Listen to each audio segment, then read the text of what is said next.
Hey guys, we're going to get started on 5.3, finding inverses. Go ahead and share my screen. Okay, so the derivatives of an inverse function we're going to figure out from a little bit of discovery, okay? So we're going to start by looking at these two graphs of a function and the inverse function. Remember, we notate inverse with a -1 from, we learned that in Math 3, but that's how we notate an inverse function, okay? So I'm going to remember that I switch x and y, so a and b will turn into BA, and this is what the graph will look like. It reflects across the line y equals x. So if f of x looks like this, then f of x will reflect and look like this. It's a mirror image across this diagonal line, okay? So when we look at this and it says, what do we notice? What's the relationship between the slopes? So if I look at this slope, I could kind of see that this is a positive one. If I look down here, I'm looking at a -1. So we're looking at they are reciprocals.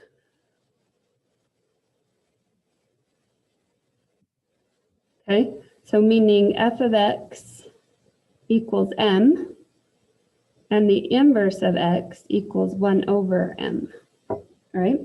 So that's pretty much the whole idea of what we learned. Now we're going to go over here. We're going to discover this a little bit and prove it. So we start off with the graph of f of x equals the square root of x. So if I graph this, we know that the square root of x starts at 0, 0, and then it goes to 1, 1, and then it goes to 4, 2. Okay, so that's going to be the graph of f of x. Now, I can graph the inverse by reflecting across this line, y equals x, okay? So if I reflect across that line, y equals x, then I'm going to notice that the 0, 0 is going to be the same, and the 1, 1 is going to be the same. But this point that was 4, 2, it's going to switch and be 2, 4. And it's going to look like this. Okay, so this is the inverse, and this is the function. And it did say we have to look at our domain restrictions, okay?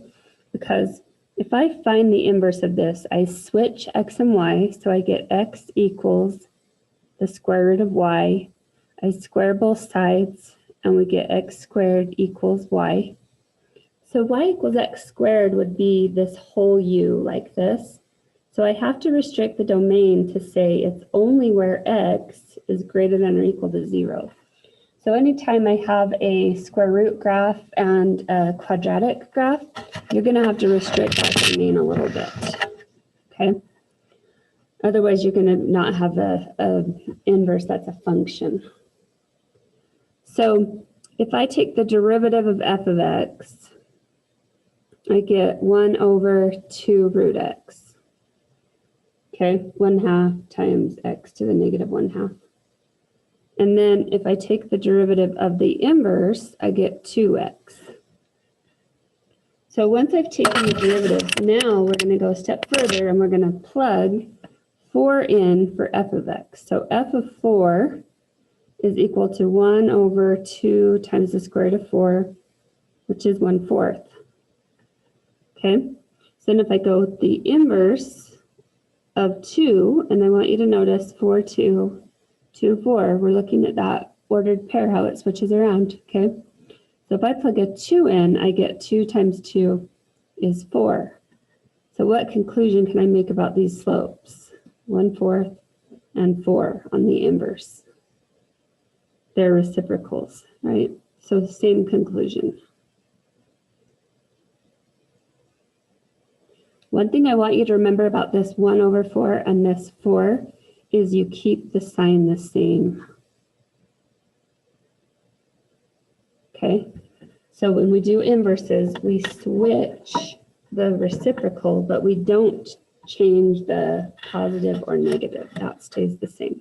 Okay, so this tells you that since slope is the change in y over the change of x, it should make sense that when we switch x and y, then it's going to be reciprocal of the slope. Okay, so the next box tells us everything that we just learned, is that if A and B is a point on F and BA is a point on the inverse of F, then F to the -1 of B is the same as 1 over F prime of A. Basically what we're saying is you do the reciprocal of the slope. Okay, and then G prime of X is 1 over F prime of G of X, if F and G are inverse functions. Okay, 1 over F prime of G. Now, derivatives of inverses have reciprocal slopes at image points, which is our AB and our BA. So let's do some practice of this, okay? So first of all, when they give you a bunch of information like this, you want to create a chart of the original graph, okay, and the inverse graph, which we call G. So if I know that the original value at -1 has not a slope, but a ordered pair of 1, then that means my inverse is going to be F of 1 equals -1.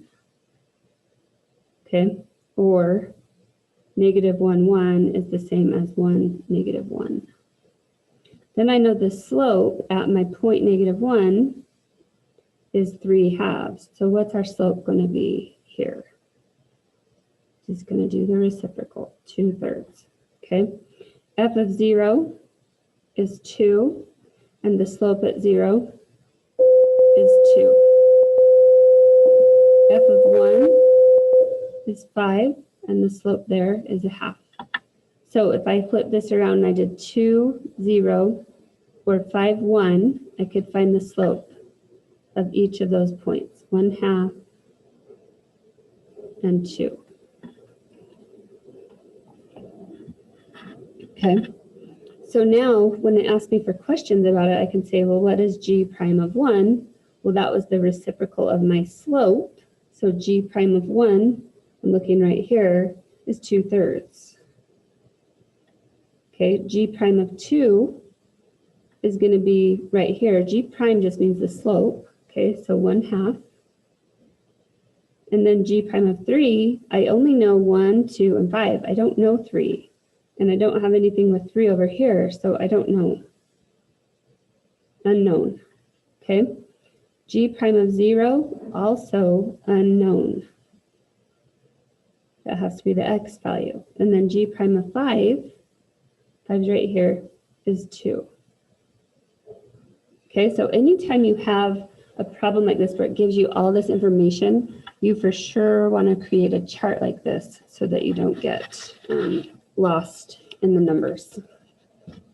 Okay, last little piece is talking about if a function has an inverse that is 1-to-1, then it must be strictly increasing or strictly decreasing. Remember, we call this monotonic if it's always going up or always going down.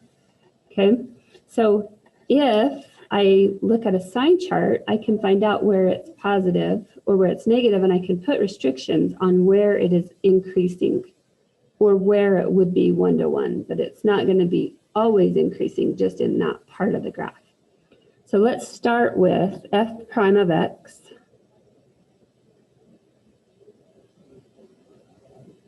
Set it equal to 0.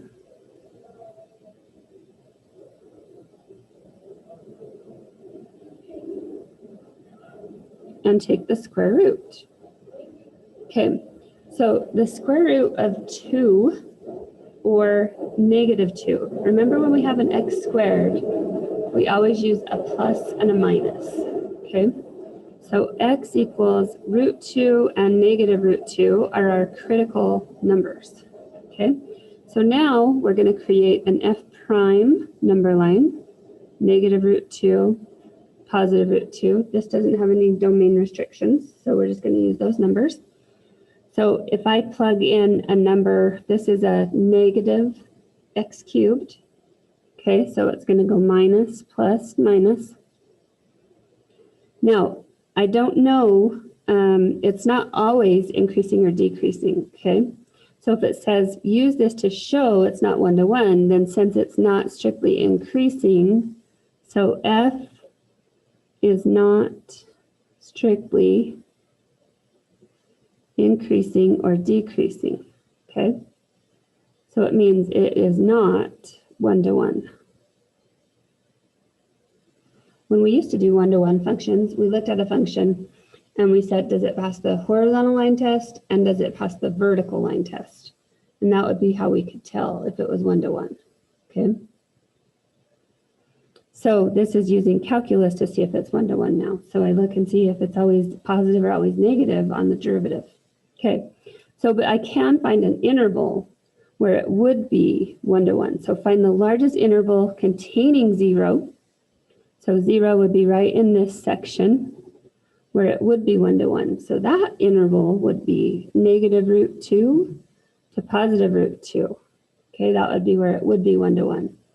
And then find the largest interval containing negative 2, which is going to be down here somewhere. Okay, so that's going to go from negative infinity to negative root 2. That would be the interval where it would be monotonic because it would have those the same sign. Okay, so that's all that we're doing today for inverses. We will do the best we can and then we'll start tomorrow. Okay, have a good day.